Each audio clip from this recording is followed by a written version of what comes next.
नमस्कार मेरे प्यारे दोस्तों। स्वागत है आपका सेक्रेड मिथ ऑफ इंडिया में, जहां हम भारतीय संस्कृति की गहरी, रहस्यमय और प्रेरणादायक कहानियों को जानेंगे। आज हम लेकर आए हैं गीता का एक ऐसा सफर जो सिर्फ एक किताब नहीं बल्कि एक जीवन जीने की कला है। आज हम भगवान श्री कृष्ण के पहले 9 अध्यायों को समझेंगे, जो न सिर्फ हमारे जीवन को बदल सकते हैं बल्कि हमें हर मुश्किल से जीतने की शक्ति भी देंगे। तो क्या आप तैयार हैं? आइए शुरू करते हैं। तो दोस्तों, गीता का पहला अध्याय है अर्जुन विषाद योग। वो पल जब अर्जुन अपने प्रियजनों के खिलाफ युद्ध लड़ने को तैयार नहीं था। सोचिए, अगर हम किसी बड़ी कठिनाई में हों, क्या हम भी अर्जुन की तरह घबराए नहीं होते? लेकिन भगवान श्री कृष्ण ने उसे एक चमत्कारी उपदेश दिया। तुम्हारा कर्तव्य है युद्ध करना, क्योंकि यह तुम्हारा कर्म है। यह हमें सिखाता है कि जब जीवन में संघर्ष आए तो डर को छोड़कर अपने कर्तव्यों को निभाना चाहिए। बस याद रखिए, अगर अर्जुन जैसी स्थिति में भगवान का साथ हो तो जीत हमारी ही होती है। अब हम आते हैं गीता के दूसरे अध्याय पर, सांख्य योग। भगवान श्री कृष्ण ने अर्जुन को बताया, तुम्हारा शरीर तो नश्वर है पर तुम्हारी आत्मा शाश्वत है।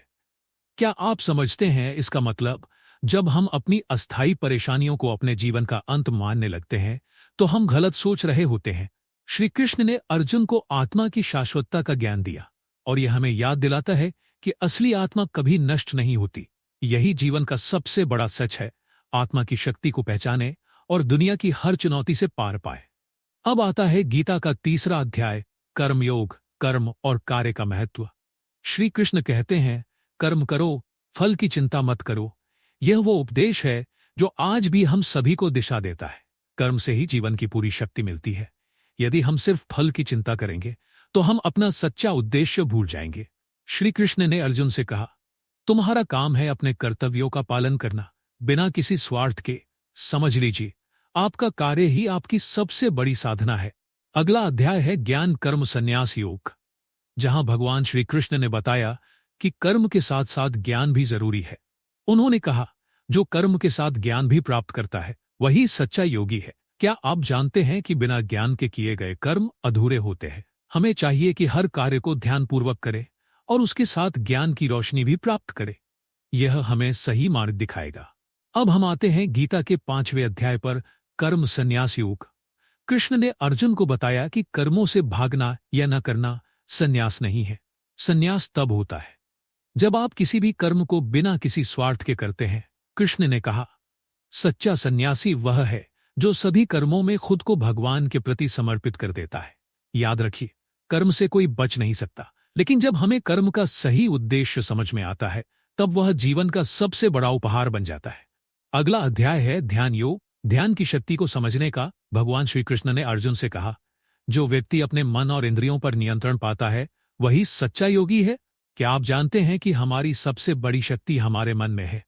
जब हम अपने मन को शांत और एकाग्र करते हैं तो हम उस शांति को संसार में हर किसी तक पहुंचा सकते हैं। ध्यान की शक्ति को समझिए और इस संसार के हर द्वार को खोलिए। अब हम गीता के 7वें अध्याय में आते हैं, ज्ञान और विज्ञान पर। कृष्ण ने कहा, जो व्यक्ति शुद्ध भक्ति से मेरा ज्ञान प्राप्त करता है वही मेरे परम रूप को जान सकता है। गीता का यह अध्याय हमें बताता है कि ज्ञान सिर्फ शब्दों तक सीमित नहीं है, बल्कि यह एक दिव्य अनुभव है।